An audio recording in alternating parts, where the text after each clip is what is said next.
this is and thank you for all the participants for coming here. As we have been listening to various articles, various information about the economy and its impact in the last 3 days, and a lot of us are actually having more information in terms of what the government is planning at the macro level.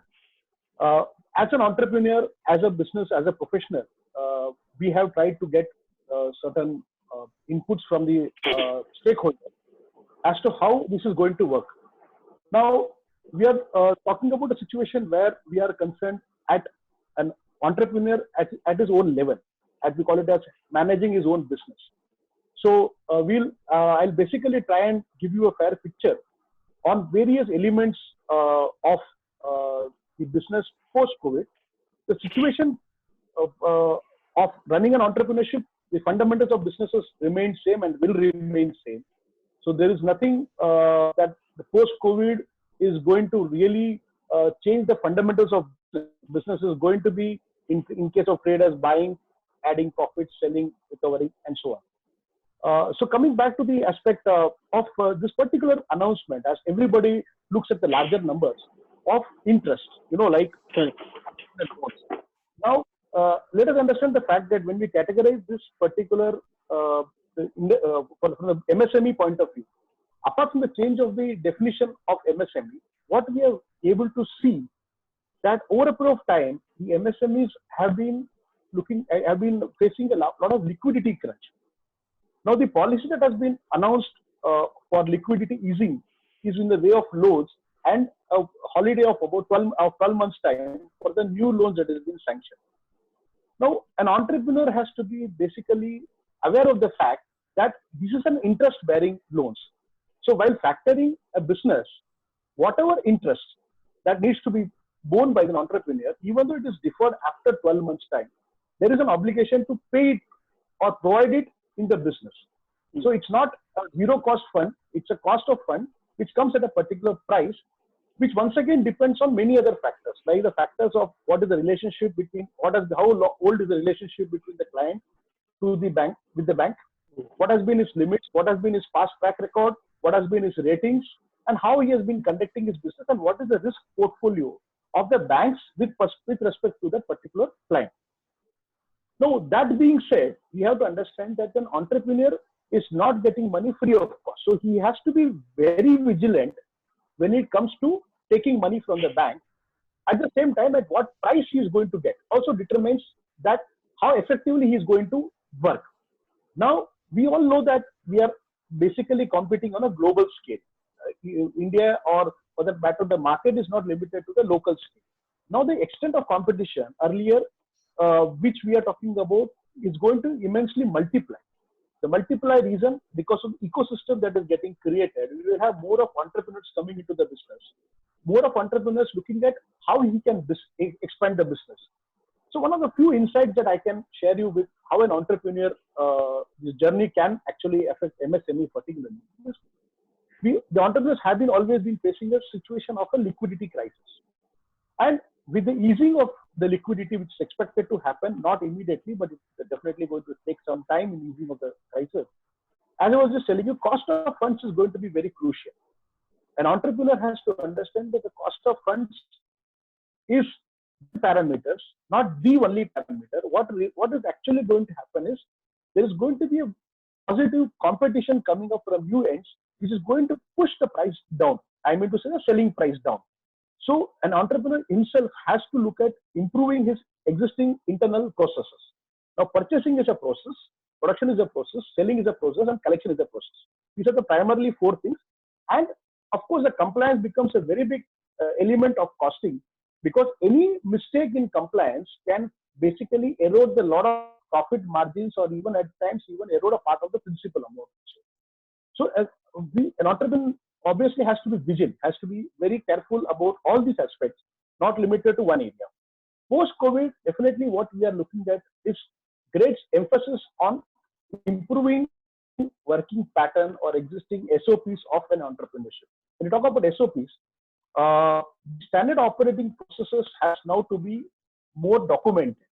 with social distancing and sanitizing the offices and other parameters, which is going to be very crucial.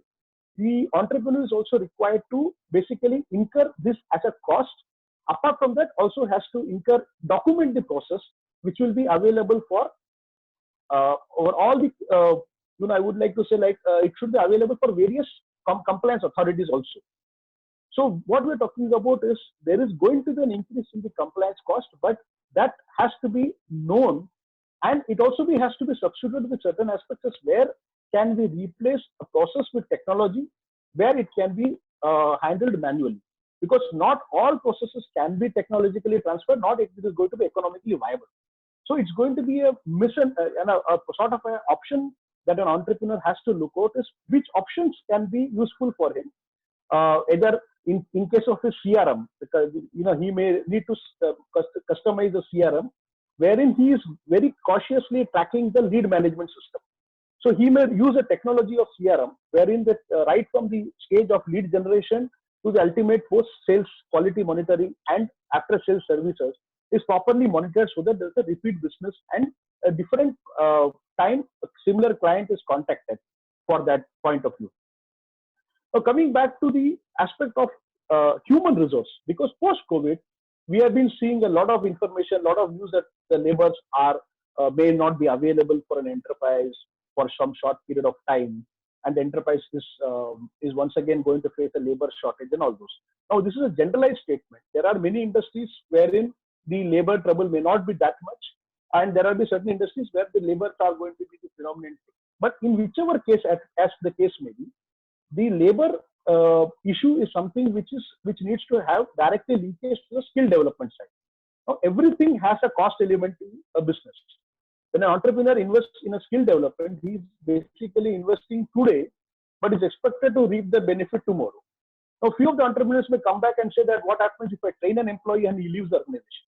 So that is where we talk about human resource management, where we talk about looking at a company making its own plan for next 5 or 10 years in such a way that they're able to associate an employee as a stakeholder of the company, which actually means that they actually come up with the employee stock option as a product, and they try and bring the employee into various decision-making process, which actually can help the enterprise to improve the overall organization. So human resource angle can once again be tackled with the help of the clarity in terms of right from the process of technology adoption, which can be in terms of HRMS, which is human resource management system, and also using the system of retention policy and being more connected to the employee, which is a very important stage for any entrepreneur. Now, at times, the very important question that generally comes up is, would an enterprise would like to hire people into its role, or would you like to outsource it to the certain outsourcing agencies, which can be anything from supply chain to HR activities, to accounting and taxation compliance, and so on and so forth. Many times it happens that that decision once again depends on the cost benefit analysis and what is the organization's view about it. So it may happen at times that hiring a consultant would be the right option, because an immediate issue can be addressed at a more effective manner and with a competitive pricing. At times it may need that the project requires a long-term focus and a very detailed focus, where they have to necessarily hire people at the top level. So it once again decides on that. But hiring people has also to be linked with the training and with how we are able to rather network them into the company's policies or in the company's way. So a lot of things are done in the terms of HR norms. So that is why we say that when an employee leaves an organization, he doesn't leave the organization. He leaves the organization because his boss was not good. Sort of, we as a part of our exit interview consulting also, we try to get this type of information. Now, next thing comes about is the sales. Now, how do you do the selling? Because companies may say, boss, I have got my 5 clients and I'm happy with clients. Possibly, yes, as on date, you may be happy, but you need to keep understanding that this is a global market. The global market necessarily may not come from another country. The competition will come from another state, because with the implementation of the GST regime, which our professional Mr. Nikhil will be more talking on the GST angle. But with the GST coming in, the competition has come to a local level, particularly within the country, where any entrepreneur who is having a collaboration, Particularly, we talk about collaboration for his raw materials, or collaboration for his customer at the customer end. These areas, it keeps on improving. So collaboration is something which an entrepreneur has to work on rather than a competition. Earlier, there were competitors. Now the future goes towards collaboration. You may be in the same industry, you may be working in the same industry, but then you to cater to a larger demand of clients, uniting and collaborating will become more important. So that is one of the areas where an MSME has to work on that, as to which type of industries they would like to collaborate, where they would like to collaborate with vendors, where they would like to collaborate with suppliers, and so on and so forth. Technology is going to be a very important place when it comes to now marketing. When we talk about e-marketplaces, we have one great advantage of this particular yesterday's Honorable Finance Minister, day before yesterday's message, was that no tendering up to 200 crores. And people who are into tendering work, they know that how much documentation is required to do the tendering process, the tracking of the tenders, and then filing the required documents. So it is very important that the company starts working, the enterprise starts working on, if they want to achieve a tender, or they want to participate, the back end, they have to go back and say what are the various areas they are supposed to comply. For example, if there's a need for ISO certification, if there is a need for preparing SOPs, if there's a need for having a proper brand building, all these are going to be investments where the company has to understand as to how they're going to make the brand value, because ultimately this will enable them to go in a larger areas of stake getting diluted, but then the brand getting value of a larger value. Of course, then we talk about, there is a cost cutting angle when it comes to work from home options. Now, once again, it depends on the type of enterprise and entity is into. There are some things which can work on a work from home model, something which cannot, work on a work not from that way, that it needs to be worked from a different business model. So company has to balance out between work from home model and, once again, in terms of the all or different combinations that can be worked out. Now, one of the important things of funds that has been announced by the Honorable Finance Minister would let us understand the fact that in order to be eligible, or try and be eligible for that, we need to understand that there has to be a conscious approach of operate improvement in every verticals of our organization, where we talk about more corporate governance, we talk about more governance, and in that way it can work out in a more, I would say, in a more transparent manner, which would enable the stakeholders, the future stakeholders, to come into the business and do that. And where we have seen in the past that startup entities which have the promoters were able to really make a lot of good returns on their investment. At the same time, all the stakeholders also got to really make a lot of money. So if you sum up the entire process, I would like to say that the post-COVID scenario has made the entrepreneur needs to really look at his own internal systems, do a more or less deep study into the existing systems, and work on a micro level and also at a macro level. And the strategy cannot be done on an immediate basis. At the same time, there has to be different stakeholders are to be on a regular basis, whether it's a government, the departments, or whether it is the consultants per se, whether it's an internal customers of employees, the vendors, the overall entire aspects that needs to be carefully catered, because in that way only we would be really positioned to go global. Because when we talk about global, we need to first build up our own capabilities and capacity. Only then we can talk about going global in a larger scale. Because with these, with the more or less of a self-sustainable business model our country is working on, similarly we expect that other countries also will have its own protective policies to save their own industry. So there will be some companies, some countries where they may not be able to do it because of their cost constraints and other environmental and other issues. However, they will definitely be developing countries who would be having a similar or slightly certain advantages or certain disadvantages. So entrepreneur has to work not only with an internal competition within the country, but external. So in all these areas needs to be once again studied. And I think I would more or less have touched upon all the various departments and wherever. The summary is that we need to look at internal processes and keep our readiness and acceptance the fact that yes, we need to move more transparency, in our system. We need to move more faster. We need to adapt changes, both technology and manpower.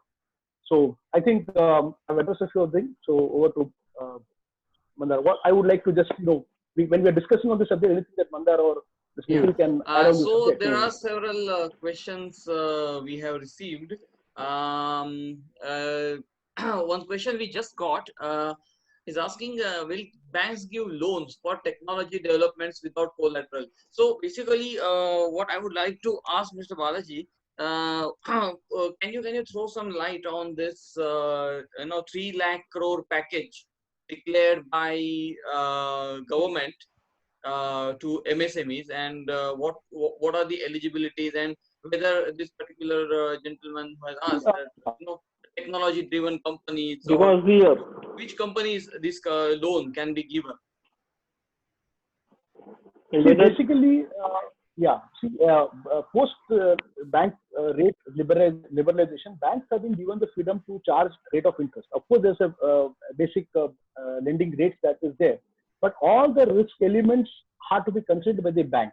Now, we definitely have a government guarantee that talks about, but we need to read the fine prints. The fine prints are not yet been released as to what would be the category. But going by the traditional or the history of the banking system, we see that the banks would be, for enhancement of existing clients, they would maybe definitely be more comfortable. And we are talking about a situation where now a credit appraisal in a bank not necessarily has to be based on the traditional way of appraisal. Okay. So a bank or a lender has to have a more wider information available to him as to what is the segment or the sector that is going to grow in the down the line. It cannot be the old tradition of collateral multiplied by 1.2, 1.5 times of the loan amount to the collateral. But it has to be more going back to the scenario is that how effectively a entrepreneur is able to manage the situation, how effectively his products are positioned. And I think the role of the bank would increase because the banker has to come out more than just a credit appraisal of numbers. He has to be stepping into the shoe of the owner to understand his business. And that's how we expect that the bankers to change.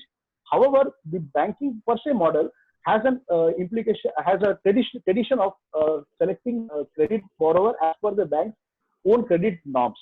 So that cannot be overall overnight changed.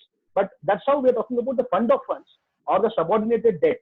The subordinated debt is also a new product that comes in, which is not neither a full equity, neither a full debt.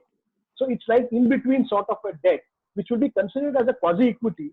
So you are basically, from that point of view, subordinated debt can give you the leverage of not being repayment like a debt and not having a dividend to be paid as a more or less, as you say it, as equity.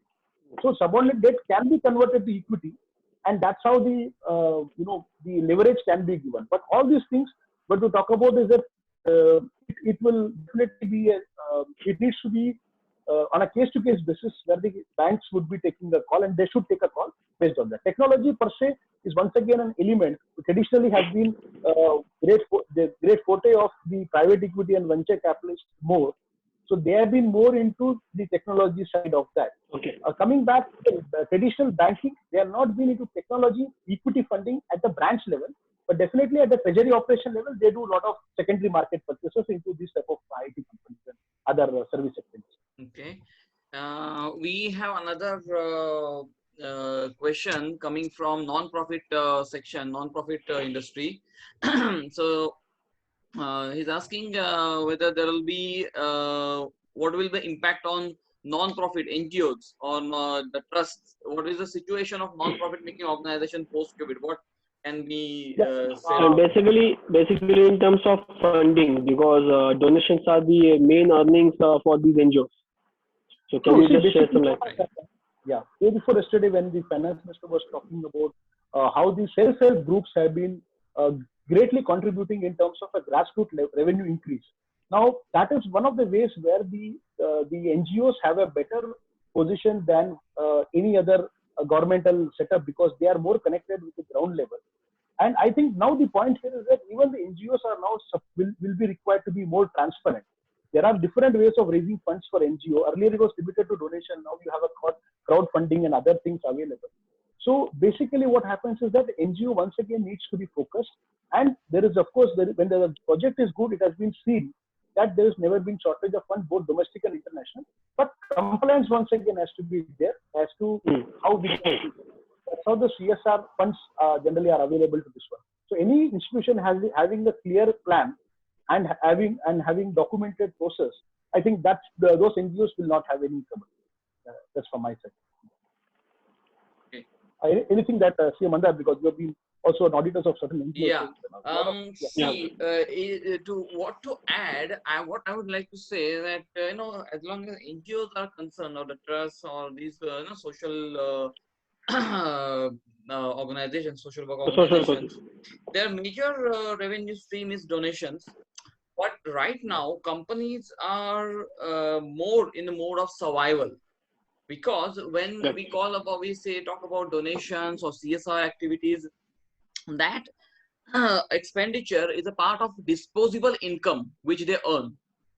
Right now, companies are having, they might be facing difficulties in surviving itself. Survival mode. So they obviously there will be the flow of donations might reduce. You may not get donations as you used to get. Okay, say you used to get some 10 or 20 lakh rupees from one particular company. You may not get that much. You might get only 5 lakhs or even lesser than that. Maybe, we don't know. But as Balaji sir rightly said, there are self-help groups through which NGOs can work, and then selling those products or those services, they can still earn. And yes, there is a lot of scope for NGOs to work in this gray shadow of this COVID and Corona. So yes, there there is a lot of scope. There is still an opportunity for NGOs. But like yes, the threat being sorry. Yep. Yeah, but what I'm pardon? NGOs into healthcare side can be a great value addition, because they are but in terms of research and diagnosis, those NGOs will be upswing because of the COVID situation. Because the current situation, the funding will be given to those NGOs who are interested in research, so that the some kind of vaccination or some kind of support medications can be found as fast as possible. Because this situation is such a All right. So another question coming. There is this. I guess, yeah. Okay, Indian handicraft and how to grab opportunities of export. Indian handicrafts, or corporate gifting. For that, this entrepreneur has asked how we can boost up the sales, or how we can survive in this situation. What will be the impact on that? Yeah. Basically, in terms of this handicraft, India has got a great heritage of and an expertise of artifacts and handicraft work. Right from every state in our country has got a specialization in handicraft, or any such material. Whether it could be a tribal art, it could be anything related to the carpets, and so on and so forth, to sarees and other gift materials and all those things. So basically, how it generally functions in the Indian market is that these generally as I was just coming back to the same thing, the self-help groups do, and NGOs do a lot of work in terms of maintaining the handicraft art of certain tribes, certain areas where the tribal arts are very famous. These NGOs have actually gone and worked with them to ensure that they are able to give the designs required of their possible clients to the artisans and get it done, and there will give more price to that.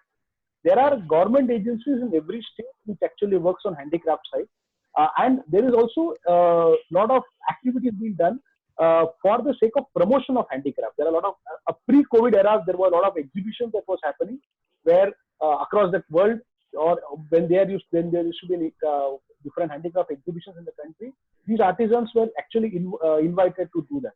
Post-COVID, we expect the same thing to happen from the online market or the e-marketplace that will be there. So it's going to be very important for people who want to actually deal with handicraft now onwards, start actually documenting the process, making a proper write-ups, creating the logistics side. The supply chain has to be very important, because that's where from the manufacturer to the end user it will be traveling. And then of course, as Nikhil is there, we can emphasis on the GST and other export benefits that those type of exporters will also get when they are exporting from out of the country. So those type of things are always available. So it's going to be a good time. It's going to be definitely a challenging time. Corporate gift per se, the gift industry, which is there, which is always there, the pharma industry has been into the forefront runner in terms of this. Definitely in the terms of travel tourism, there is going to be a medium-term setback, of course, with the festive seasons also coming in with the season where the Europeans generally travel to India because of their climate, which is during the post the Diwali time. There is expected to be a lot of I would say limitations, but nevertheless, I think over a period of time, when the confidence comes back to the confidence comes and the infrastructure is ready in place. A tourist needs to be aware that okay, there is a social distancing in place, there is a healthcare facilities in place, there is an emergency response system in the place. So he can be ensured that the food, the air, and the stay that is there is hygienic, and then that comfort starts coming in. Then the people start coming in, and when they start seeing things, it's going to be a chain reaction. But however, the existing process that has been followed, even by all the service industry, needs to be revamped. So that's going to be critical. So, Mr. Balaji, that ultimately the process system should be ultimate aim for any entrepreneur in the post-COVID era, so that they can set up the system which can use for their business in future. Yeah, because that gives you a great amount of confidence. Every stakeholder, whether it's a government, whether it is a vendor, supplier, the entire supply chain management, to the international clients, everybody becomes one in the process. Because as we always see that export is something which is always promoted by any country, and our country has got great incentives for exports, as you definitely will be more highlighting on this aspect. But apart from that, we have got facilitation on the customs side and all those things. So that way we are all part of the World Customs Organization. So that we need but the client needs to, the entrepreneur needs to actually come up. He has to think out of the box, because if he's going to think the traditional way of what he's been thinking pre-COVID era, I think he'll face a little bit challenge in terms of adjusting to that. So in fact, what I would say that as long as this handicraft or these kind of products are concerned, there is a huge market, Amazon.com, for these kind of products. I have several clients who are doing business in crores of rupees just by trading some wooden handicrafts from India, precisely to tell you the location, Saharanpur in the north, and they are just exporting it to USA and Canada and UK and Spain and Germany, and they are just listing it on Amazon.com or the Amazon.uk and all those country websites, and it's just they are having a really good margin at it. So these the people who are into this handicraft or this kind of stuff, they can also try, because another thing is online businesses are going to get a boom. It's obvious that rather than people going in the market and purchasing it because of this corona and this situation, at least for a year, that trend will lower up. People will. Okay, and people will definitely they will prefer to have some online shopping or something like that to keep them safe from this kind of disease. So moving ahead, Balaji sir, there is a question for you about investment pattern. The question it is asked that do you see any positive or negative impact on investment habits of individual post-COVID? Okay, see, investment habit is, let us understand the fact that when you talk about investments, we talk about categories of investment. Typically, we have been in India, we see investments happening in gold, in real estate, and in the market, in the mutual funds and the securities, the share market, and of course the futures and options and derivatives on the market. So if you look at that pattern, there has always been, if you map it onto the graph, there have always been ups and downs in the industry. Whether we're talking about the particular industry which is related to the stock market, which is always into a cycle of ups and downs. So there is historically there are people who always enter when it has been low and make money when there has been high. And historically there have been people who have actually lost money when it was high and even lost money when it was low. So investment is once again going to be determined with a lot of information overload that we actually see in investment market. But every client, every person, as I personally has been talking to various people for last so many years, is basically, I think everyone has to understand their own requirements. So when we talk about requirements, is that the proper planning has to be done. When you look at proper planning, I think, of course, now people are going more towards post-COVID. We are seeing a great trend shifting towards health insurance more than any other segment, because that's why they now realize that health is going to be a very important factor, and that's how the health industry in the health insurance industry is looking good. And we are looking at all allied activities, which includes, of course, the fitness industry, which Mr. Nikhil will be more competent to talk about the fitness side. So all the segments are actually improving. So there is definitely a change that will come up in the investing pattern, because we have got a great disparity between the rural investment pattern, which is more investing in buying agricultural lands to have a surplus, than the urban investment surplus, which once again depends on the city where they live. So it's when the city is on a higher, we look at Indian traditional mentality is gold, then real estate, and of course in between shares and stock, and FDs and fixed deposits. Fixed deposits are something it's always been a preferred investment for all ages side.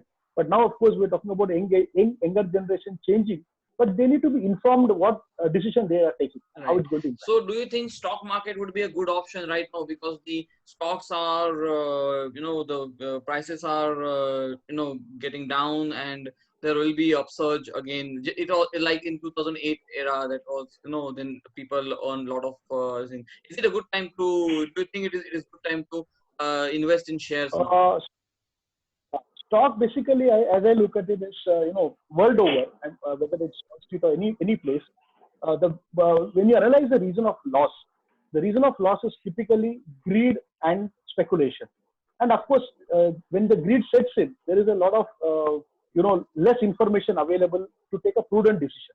So I think in any market it applies that whenever you're investing investing your money into that market, whether by your own savings or borrowing it, one of the important things is to make a proper study. Unless you don't make a proper study, it becomes very difficult to give a generalized statement. But nevertheless, investments in long-term securities of corporates has always shown an upward trend. So short-term, it's anybody's guess. But in terms of medium-term to long-term, I think good corporates having fundamentally a strong projects and strong fundamentals can be a good investment always. So Okay. So moving ahead, I would like to invite Nikhil Kolhatkar to take up his session about indirect taxes and questions pertaining to that, related to that. Nikhil, over to you. Thank you, Mandar, for this panel discussion. Okay, as we just heard Mr. Balaji about the financial matters and how to manage your funding for the businesses, let's talk about indirect taxes and compliances. As we all know that COVID situation is giving quite a serious downside for businesses to do a business for last 2 months. The first question comes into the mind whether compliances has been removed or any tax holidays has been given to the business owners by GST Council members. So the answer to this question is no. The concessions are there, but there is no tax holiday as such. The concession in terms of return filing has been given, and there are certain due dates which have to be filed. You don't have to pay interest and penalty if the turnover is more than 5 crore. The concessions for the purpose of return filing are conditioned upon your turnover. If the turnover is more than 5 crore, then you don't have to pay interest if you file your 3B returns, that is the sale and purchase return within specified time. Furthermore, the returns area GSTR 1, that is sales return, has been extended to the time limit of June end, so that you don't have to pay any late fees on the ground. Furthermore, I would say because of GST's compliances and its difficulty to do on month-to-month basis, what has happened is that quite, I would say, how can you hear? Yeah. Yeah. Yeah. Business owners are quite worried about whether we can file our returns because of lack of fund or liquidity issue. On that ground, the GST Council has given a concession for business owners by way of allowing them to utilize whatever credit of purchases available at their stock record or stocks or books of records. For actually, by certain rules, you cannot avail more than 10% of your purchase records which are mentioned shown on your GST portal. However, due to COVID issue, from the month of February to August, government has allowed us as a business owners and professionals to avail this credit of purchases, irrespective of whether that has been shown in our GSTR2 portal, which is to be received by us after our vendors file the return. So what government says in this area is that okay, you can take the credit whatever available you have in your books of records. However, when you file the September 2020 GSTR 3B return, you have to cumulatively take adjustment, make adjustment, and then file the 3B return after making this certain adjustment of whether you have seen the document or not. On that basis, you have to reverse certain credit, you have to add certain credit more. So I would say government has allowed us to take risk-free credit for at least February to August. Yes, we will have to reconcile our purchase data with the GST portal for the September month's return, but these concessions will allow us, the business person, to have a liquidity in their hand, because at this point, the cash crunch is the most important area for the business owners, because they have to pay to the vendors, because otherwise vendor will not provide them the raw material. They have to pay to their staff, because otherwise staff will take objection, okay, we are not getting paid. So the government has said, okay, we can understand the cash crunch, so we are allowing you to avail this option, rather use this option for February to August month, so that you don't have to pay cash more. So on that record, I would say September 3B return, September 2020 3B return would be a most important return for even financial year 2020-21, because on that month, not only you will have to reconcile the data for this financial year, but you will have to reconcile the data of purchases and sales for the previous financial year, that is 1920, because by law, September month return has to be finalized with the final figures of your recorded data available to you for the preparation of balance sheet, so that at the time of annual return filing, no data is left from taken up in the GST record. Furthermore, as Mr. Balaji said that the finance and export is being given certain concessions. I would say government has already given certain concessions to exporters by way of allowing them to file a LUT online, by which you don't have to pay any tax when you export the goods or services out of country. In that sense, I would say that if we can use this facility quite well, we not only can export the goods and get the foreign remittance in, but we can utilize our purchases for our domestic sales, so that we can save our cash movement towards the tax payment. That is the most important area. If we can grow into our export area more, then we can save our purchase credit. It can be used for domestic. By that way, you don't have to pay cash for tax payment. Furthermore, there are refund facilities available to us given by government by way of ITC refund in terms of when you export the goods without tax payment. So these are a dual benefit which government has given you by way of allowing us not to pay tax at the time of export.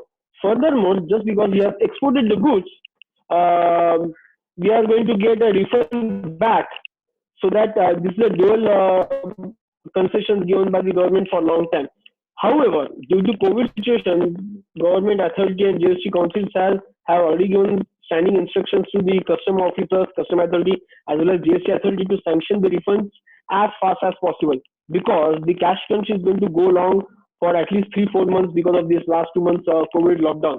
So government is ready to give us the cash back so that we can use that refunded amount and use that for our production capacity. Furthermore,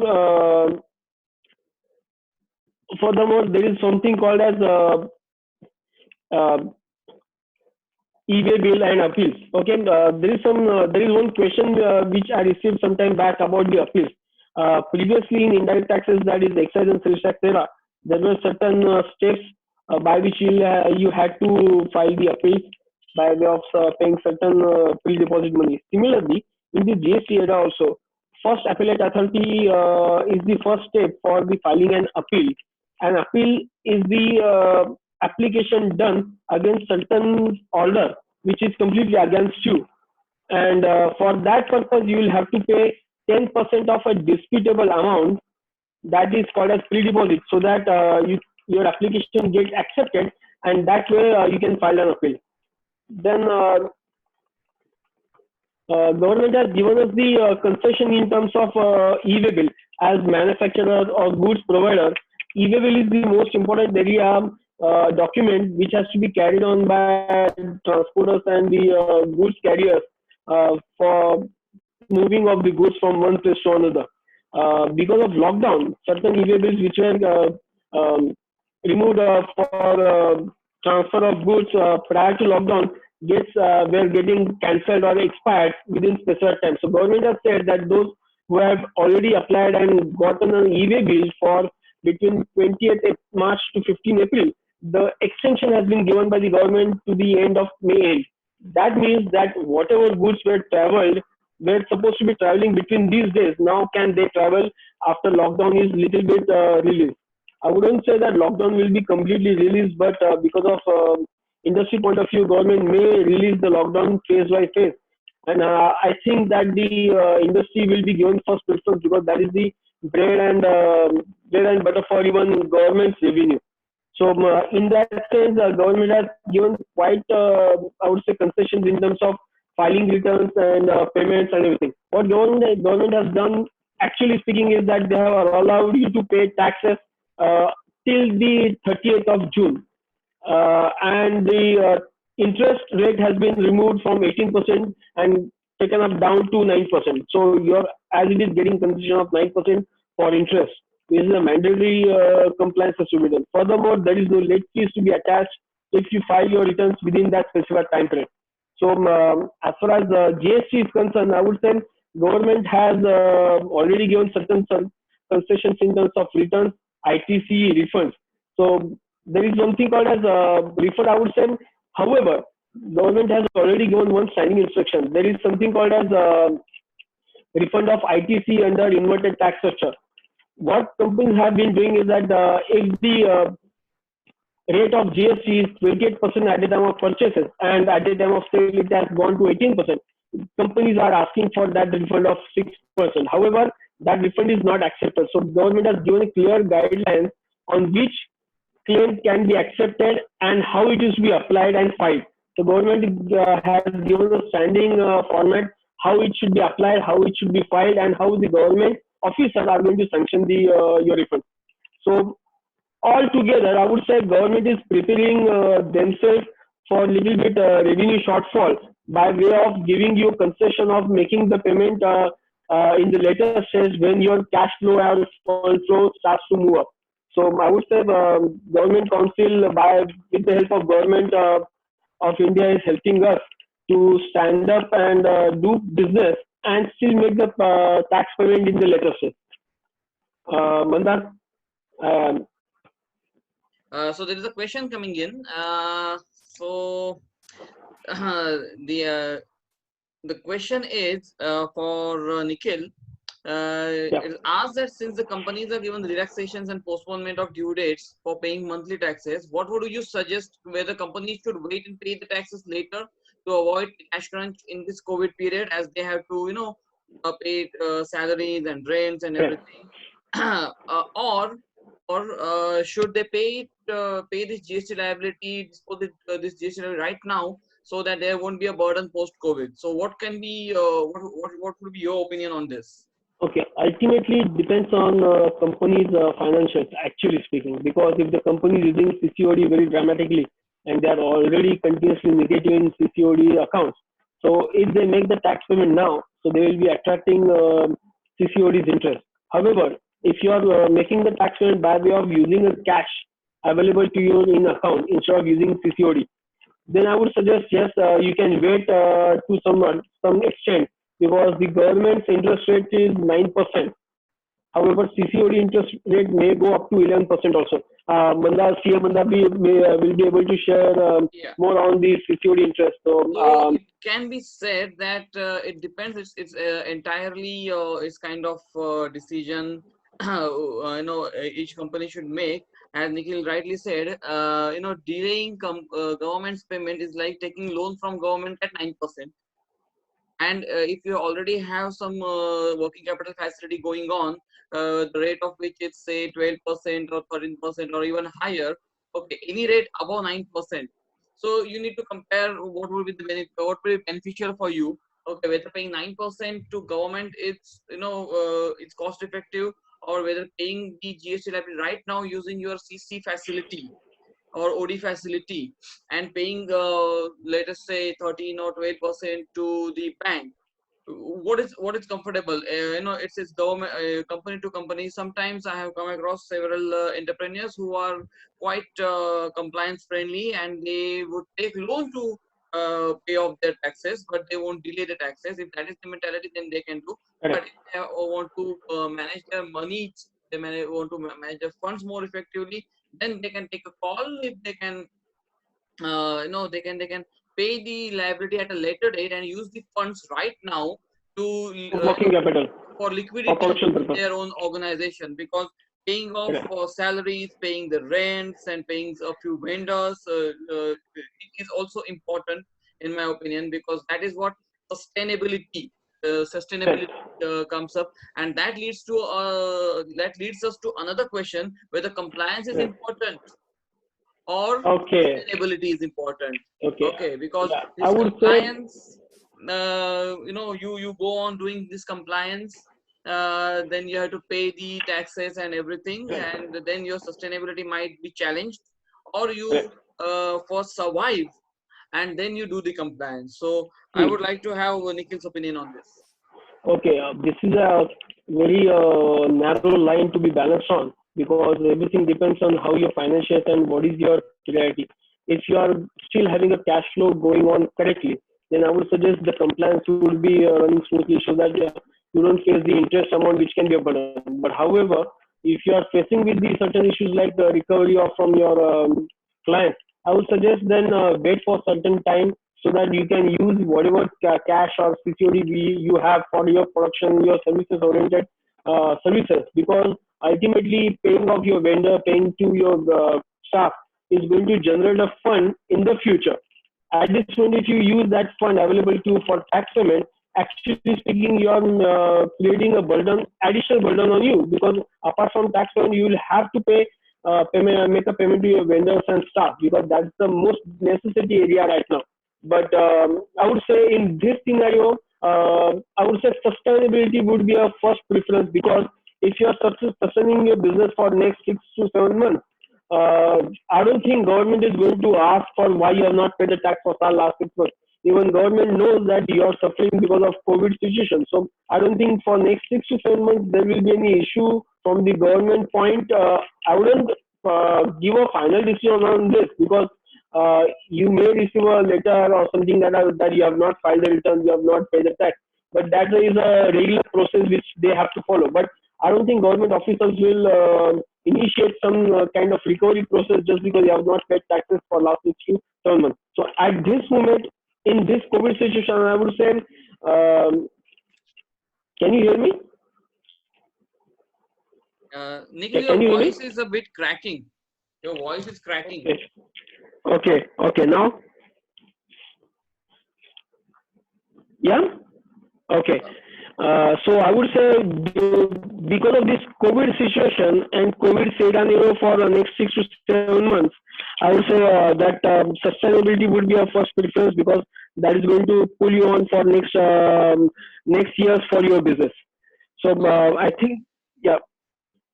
Any questions? I think Yeah. we are receiving some questions from Nilesh regarding GST returns. Okay, last date.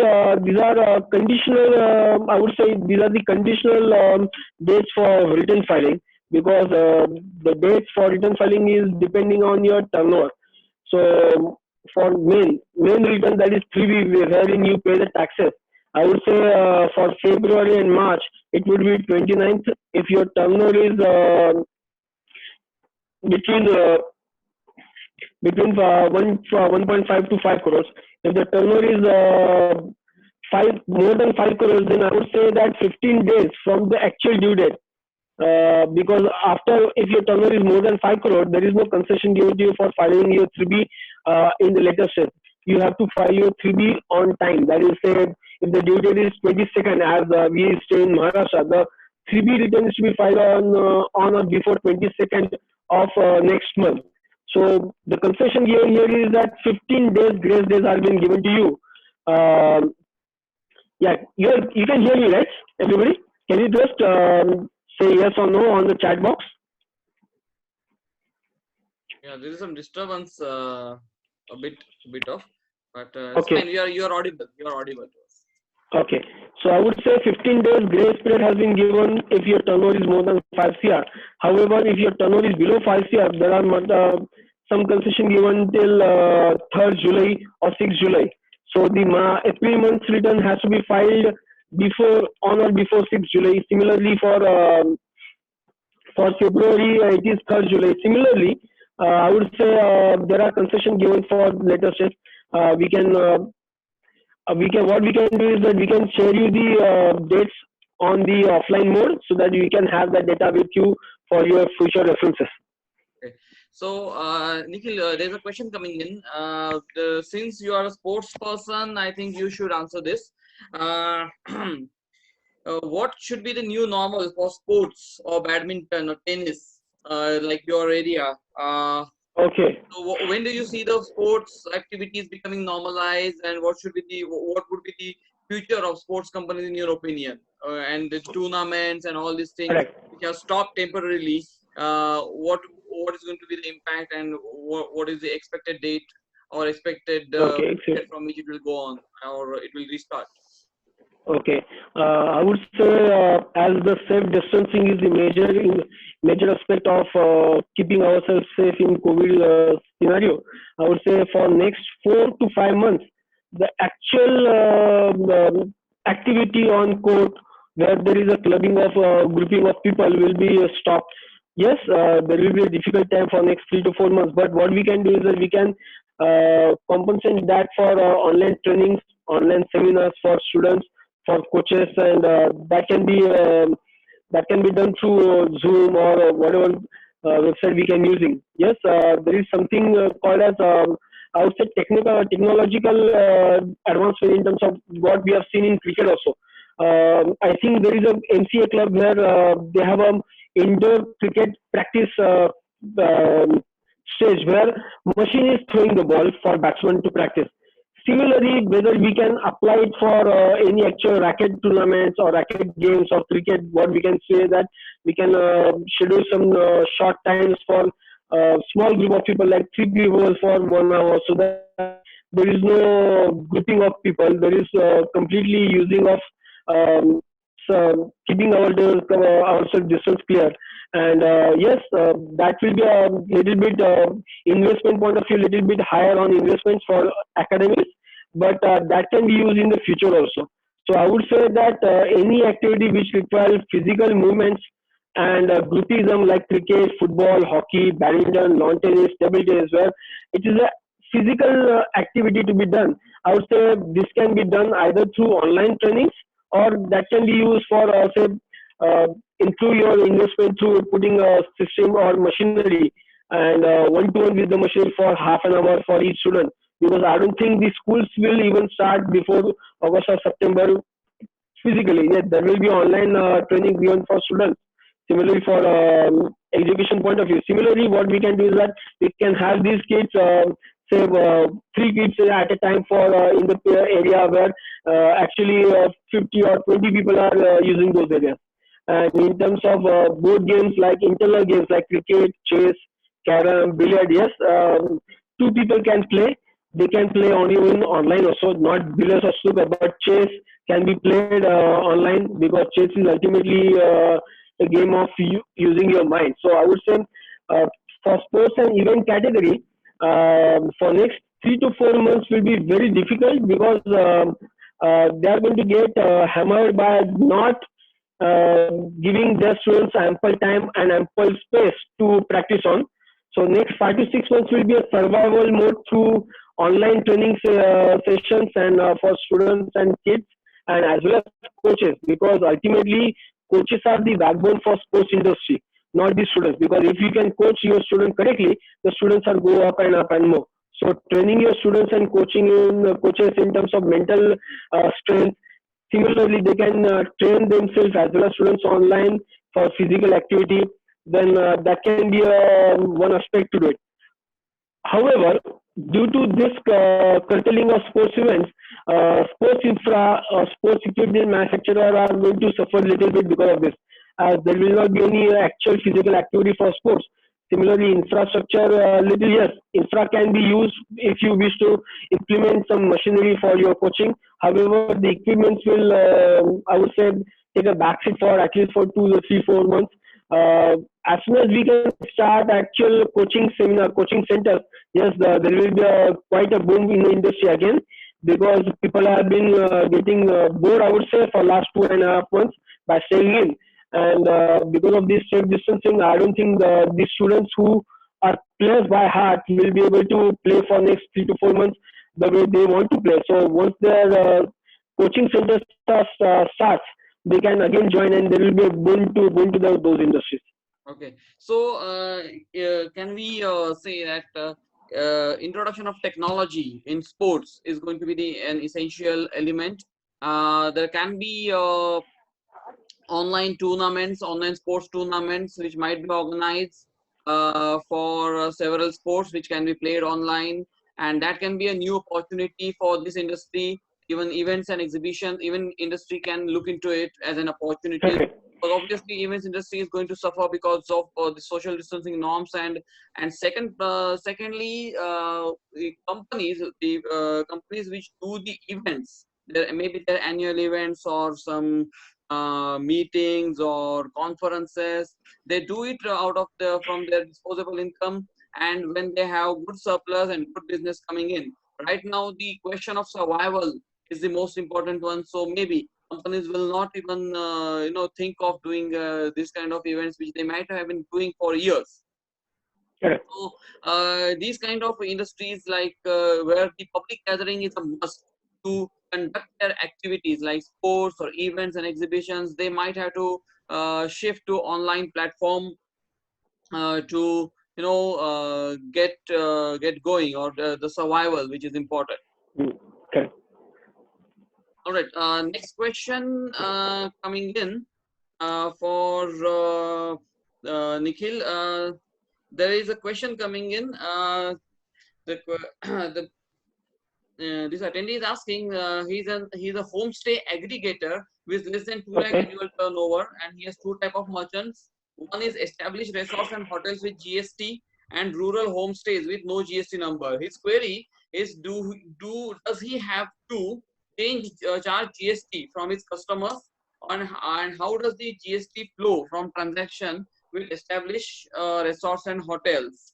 I guess when they say that he's a homestay aggregator, it falls under the category of e-commerce. Correct. E-commerce. So as they have to take a registration due to being in an e-commerce business, I would say whoever their client is, whether it's a resort, it's a 5-star resort, it's 3-star resort, even homestay, for the e-commerce business owners, they are their client, and they have to charge the GST at their specified rate, regardless of whether the clientele is the resorts or homestay. So the question whether they can charge GST or not, yes, they have to charge GST because that is mandatory by law. Okay. So there is no question about it that whether yes, if it wouldn't have been an e-commerce business, that they had an option to whether to go for a GST registration or not. But they, the company being a GST e-commerce, they have to take a registration and they have to pay tax So they have to charge their clients. Right. So there is another question coming in right now. Will there be any boost for sales of goods or services if government comes up with temporary GST rate cuts? Okay, I don't think actually speaking that there will be a GST rate cuts from government, because ultimately whether there will be a GST rate cut or not, No, that decision lies if they with. come up with the GST rate cuts, this is a totally hypothetical hypothetical So, questions. I mean, so we are but actually waiting let's. for it. In fact, I was listening to this Mr. Sitaraman's seminar today with the hope that there will be some GST concessions or some temporary rate cuts as he's Correct. asking. So I don't know. I would say GST rate cuts will not boost much of our business, because at this moment, due to cash crunch, next 3 to 4 months will be difficult for production purpose. Yes, the rate cuts will benefit the industry after 2 or 3 months once they can start the business. But at this moment, ultimately they are going to use their CCODs. They are going to go negative in their CCODs just to survive and just to make a production for business purpose. So yes, GST rate cuts will benefit the industry after 3 to 4 months after industry starts to run. But at this moment, no, the GST rate cuts will not help. All right. Another question. Do you expect, or what would be the challenges you are expecting with respect to work pressure in tax compliance, considering the given extension of due dates? Any clashes Uh, of due dates? We saw all sort of taxes, especially in second quarter. Yes, that's what we are also expecting. uh, There will be we a are lot of worried, yes, because workload. the annual return for last 18-19 has been extended. Similarly, IT returns have been extended for last financial year. So the more extensions we get for the benefit of our companies from cash point of view, the more difficult it will be for tax compliances, because uh, there may be a situation where we have not only 1 or 2 compliances to be tackled within those specified 10 days, 15 days, but we have to tackle almost 5 to 6 complaints in regards to TDS, in regards to GST, in regards to income tax, in regards to PF. So yes, there may be an issue in the future, but I don't think at this moment much can be helped, whether there will be issue or not. But we have to tackle that issue that time, and the complexities will have to tackle during those periods. All right, all right. Thank you, Nikhil, Thank for you. your insights. And since the time constraint, because of time constraint, let us move on to the next part. We would Uh, like to throw I some would I light. would say yeah, I would like to ask Mr. CA Manda Joshi to have some discussion on their field expertise of direct tax and audits and income tax, because that is their forte, All right. the firm's forte. Yeah, Yeah. please. So, talking about income tax, we will be including several amendments or several changes which they announced a couple of days back. Before that, the announcements which they made when they declared lockdown, the government has reduced the rate of interest on delay of payments of advance tax, TDS, TCS, self-assessment tax, regular tax, or equalization levy from 18% or 12% per annum to 9% per annum. So that's effectively 0.75% per month. Late fees for various causes like return filing and all, it is waived as per their new uh, changes. The due date for filing belated return for financial year 18-19, which was 31st March 2020, is now extended to 30th June 2020. Another positive thing is the investments, all investments for the usually people do for saving their taxes at the time of March end and all. Especially we call it a chapter 6 investments, or 80 section 80 investments like LIC, PPF, NSC, FDs for 5 years, ATD like medical insurance premium.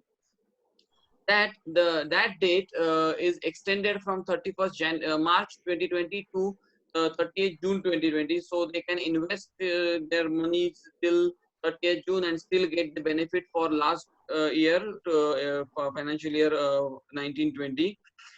Then donation given to PM Cares Fund is having 100% eligibility for deduction under section 80G.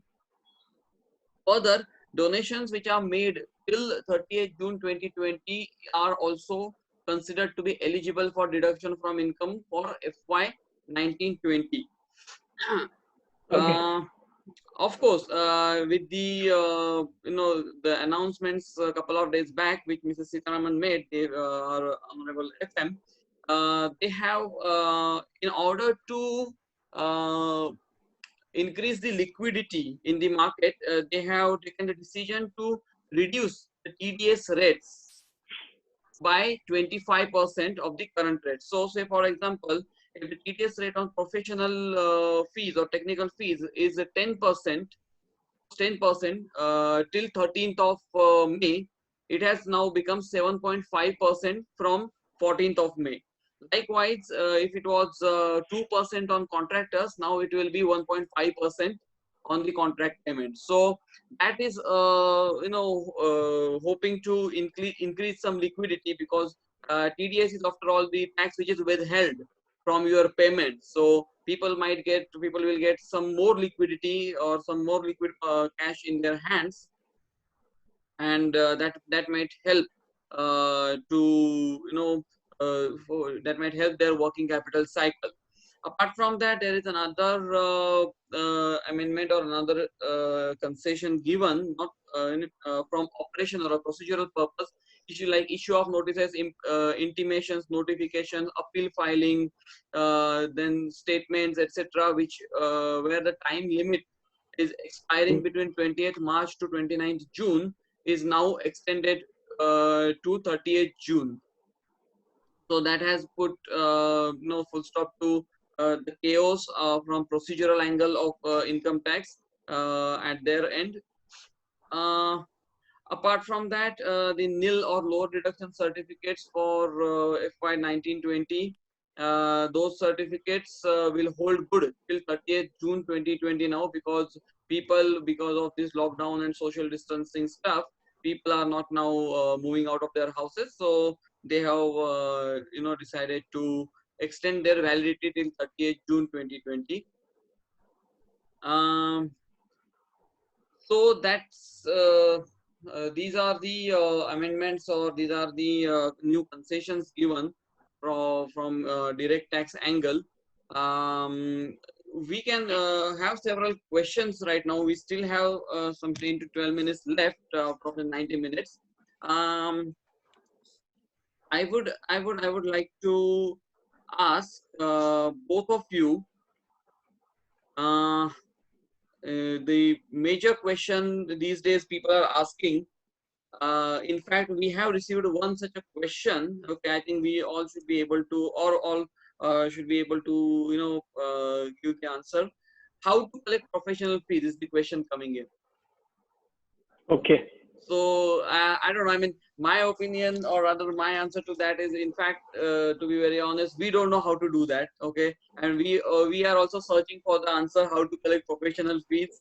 And once we get to know, we will immediately inform you people. Okay, if you come to know how to collect your recoveries before us, please inform us. Please tell us how to do that. But on a serious note, yes, this is a liquidity crunch. This is a recovery problem faced by majority of the industry, majority of the companies. It's not only about professional fees. It is not only the question of professional fees, but also many other businessmen are also not able to recover the money from their clients, from their customers. So what should be the strategy in that, for that, if you can throw the light on this? In my opinion, I'll just tell you, in my opinion, I think everybody will have to face this crunch for some time. Maybe holding on. Holding on is the only option available to us for collecting our service fees, because as the industry is facing the cash crunch, similarly our clients will be facing the same thing.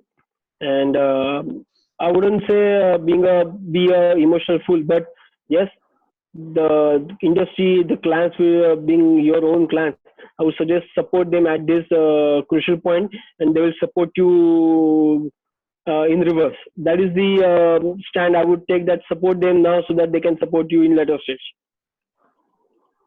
Right. So that's one of the points that is always there.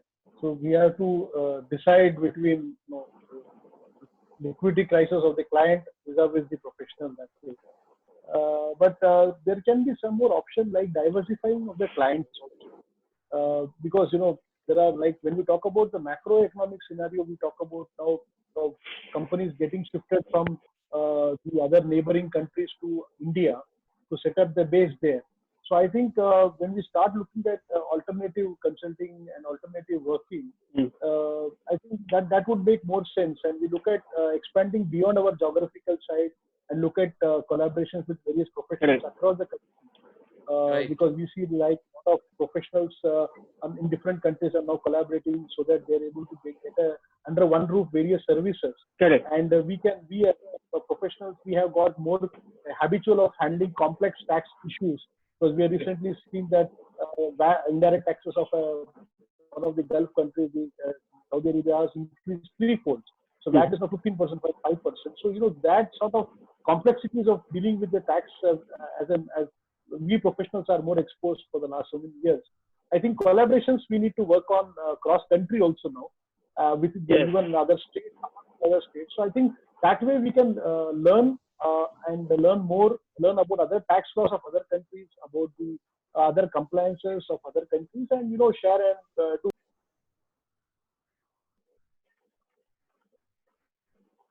Manda? Yeah. So there is another question coming in. There is a relief in interest rate of TDS delays. However, will such a delays be reported in Cairo as defaults? Well, I must say that yes, the delays will be reported because there is a relief in interest rate when you make a default or when you make a delay in paying TDS, but that will not allow auditor to ignore the fact that the TDS has been paid with delays. And as a mandate to report in Cairo, yes, that will have to be reported while doing your audit. So auditor will take that cognizance. Another question is a really good question, I would say. But Manda, say, yeah. But can this be explained with the current scenario? Can this be explanation regarding COVID situation and then so late delay? COVID situation has allowed you to. They have not, unlike GST, TDS dates are not extended. They have just reduced the tax, interest rates on delayed payment or deferred payment of tax. They haven't deferred the dates or the compliance date of TDS payments. They have definitely deferred the date of TDS return filing, but they have not deferred the date of TDS payment. So, if the March TDS was to be paid by 30th April and you have not paid it, it will attract the interest at a lower rate. But again, it will be taken up as default and it will be reported in the in the Cairo. So the next question coming in is there's a deferment in installment repayment. However, will same be looked by credit rating agency and Cairo? Okay, so Balaji sir, what would be your take on this? COVID scenario is one scenario. Definitely, the rating agencies have to look into that. But what has been the past? Because the company is an habitual in defaulting before COVID also, and just says that no, my period of this COVID you need to ignore. Definitely they will ignore, but they'll definitely look at the track record of the previous periods to decide on to rating. Rating is an annual exercise. And of course, the banks also do during the review renewal internal rating. So I don't think COVID per se, if companies regular, but during the COVID period, they have gone bad or they are not able to repay, I'm sure that can be a valid reason. But not that continuity of default and then just saying that COVID default, so all my past deeds are to be not to be considered, will not be a proper justification. Right. So another question, as there are high chances of increase in NPA customers, how will bank cope up with this? And we as auditors, what should be our advice on the same? See, NPA NPA classification, definitely that has been relaxed for the purpose of this COVID period. But Right. once again, the fact is that with our Nikhil sir being onto the insolvency study as such, so Right. when you look at that, these are separate laws, specialized laws. Definitely during this period of COVID, when the extension is granted, anything before before if it's declared in say 31st December as an NPA and the recovery procedures have been initiated, or if it's going to be default at a later date when things have got settled down, then obviously there's no excuse to the entire process of NPA. But definitely we talk about the structured the debt, that sub debt we are talking about, which has been introduced, is also covered in NPA. But we have to see what type of NPAs are basically getting covered to be getting some sort of an assistance from the 20 lakh crore package, so called, which has been announced. Right. We have to see the fine prints, whether it even says NPAs will be covered, but what type of NPAs will be covered, that has to be seen only after the fine prints are available. Yep. CA Mandat, there is one more question. Would like to know thoughts on the advance tax during Advance tax installment structuring, Yeah. major unpredictable Yeah, profits of financials. that's quite obvious question in minds of everybody. But yes, there is unpredictability of turnover, unpredictability of operations. But yes, having said that, we have to be the best judge of our own businesses, and as such, we have to be what we say, quite calculative, and we have to make our own calculations. Yes, advance tax, I would advise, or I would say that some advance tax should be paid, because situation is not going to be the same for the whole year. There will be some Correct. business, there will be some operations, some turnover, some profit. It's not like that everybody is going to suffer losses. If you can pay the advance tax, if you can arrange the funds to pay the advance tax, because June is hardly, or rather 15th June is hardly 30 days away, and unless there is a fund crunch, to pay taxes, I would say that don't avoid paying advance tax. Okay, as that attracts a hell lot of interest from income tax angle. Don't avoid to pay that advance tax. You have to make some predictions. It's kind of, it's like a project report. Okay, your projections may not come true. Okay, but to pay advance tax, you have to depend upon the project report. Like you go with to a bank and you do it. There is another question. How do you see MSME collateral free loan helping them? Do you see banks increasing the lending in current liquidity profile for banks, as well as uncertainty with small customers on loan default, since there is a provision for deferment different due to liquidity issue should not be left aside from KRO. Okay, so MSME collateral free loans, we can talk about the CGT SME scheme. That's a completely different topic. But yes, the package which is declared is for MSMEs, and it's not a new package, it is the old package, or it's old Correct. And it is there in the banks. Only problem with banks is due to past experiences, the bankers are not that keen, or they are quite reluctant from giving these loans. So it is quite difficult to get those at the ground level. At the ground level, it is quite difficult to get these loans, collateral free loans. Banks might, some banks may increase their lending. Okay, but currently, as we all know, the banking sector is also not in that good shape. Okay, so although the government may have introduced the package, may have announced good help, good assistance to the MSMEs, but again, at the ground level, banks may not be comfortable with this kind of distributing this kind of loan. That's my personal opinion, and especially the package or the scheme for CGT SME, which has seen majority of the NPAs in the past. The bankers are already not interested in giving loans under that scheme.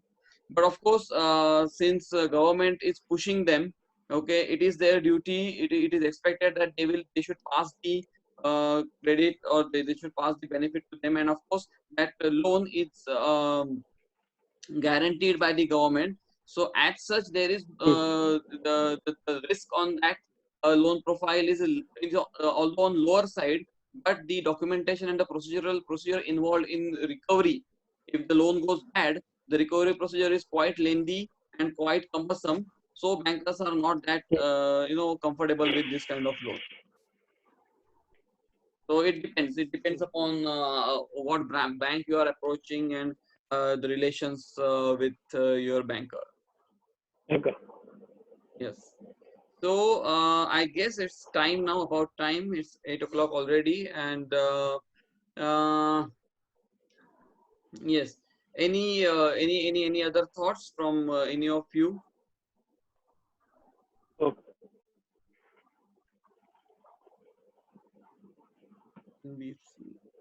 I don't think we don't think that we should be talking about these new schemes unless until we go through the fine print. So apart from those, I hope the listeners are happy with what we have said, and we can marginally can relax them in the matters of compliances and finances. This is what I feel right now. All right. So there is another question, just last question we are taking up. Financial year Yeah. 2021 working days are less than 10 months. And in financial year 21-22, there will be again 12 months, hopefully. So how this data Huh. of 2021 can be compared with 2021-22 in case of gross turnover of sales, gross profit, net profit, or any expenditure also, even fixed cost, that cannot be compared with this. Yes, it is correctly put in very precise words, that it cannot be compared as such. I mean, there cannot be finger to finger comparison with financial year 2020. In fact, it can go also in the other way. Financial year 1920 cannot be compared as such with financial year 2021. But Okay. again, I would say that seeing the corona situation, when we know that 2 months are already lost, with the 2 months of this, two or other more months are already lost, the companies will have to, or the bankers will have to talk about you to bankers will have to consider this, as long as the lending process is concerned. They also have they I don't think they also have much of choice Hmm. other than having this, considering this 10 months year or 9 months year, maybe we don't know how many. Or because why I'm saying so, because once this lockdown is lifted, they will require, the companies, the industries will require certain amount of time to get back on To get their back to the level, yeah, go businesses. get back on the feet. Require some time to get back in the production, because of in several states there will be a labor shortage, capital shortage, Correct. and coming back to the operations with full fledged, it will take some time. So I guess, although it is true that these cannot be comparables, there cannot be comparables, but yes, I suppose they will have to either come up with some other methodology to give loans, or they will have to live with this, and they will have to consider this as a special case. Balaji sir, your thoughts on this? Yeah, that's right. That's exactly right. Because bankers definitely can ask for more information in terms of their pre-COVID and post-COVID sales, and effect to that as a separate, part of a declaration than part of a financial statement.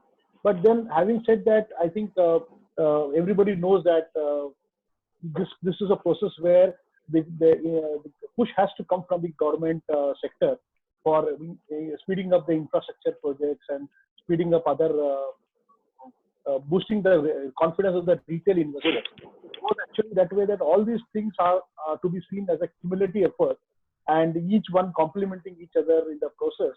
Of course, the impact will be on positive on certain sectors, and then it would take some time in getting it impact. And we expect more of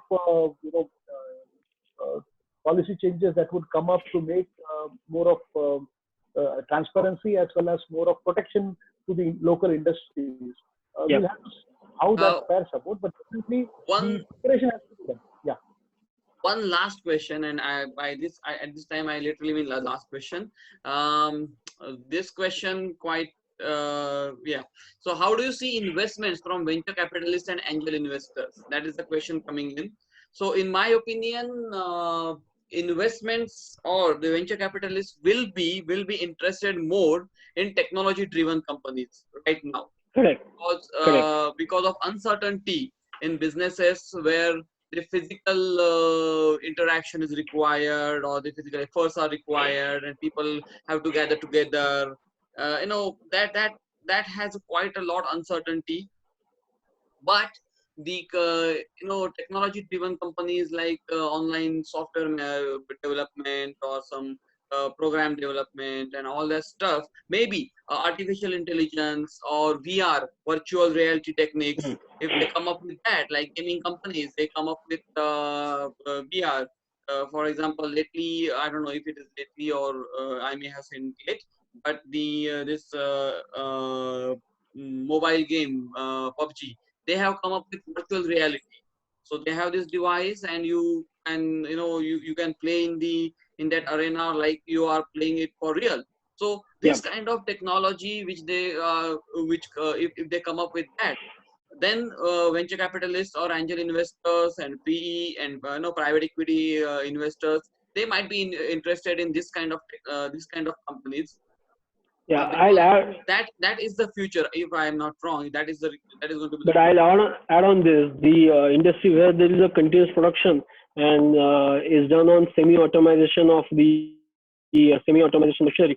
If the industry is tending towards the automation of machinery, so that there will be a less cluster of people at the workforce, then during those areas for those specific projects, there will be increase in investment through venture capitalists and those industries who are interested in going automation and go through completely computerized and technologically driven instead of human being involved. So those industries will be quite, I would say, ripe for investment through capitalists and venture capitalists. Right. And of course, one more thing that is also possible is that when we talk about the supply chain side, many larger companies who have been outsourcing certain activities to certain technical entities.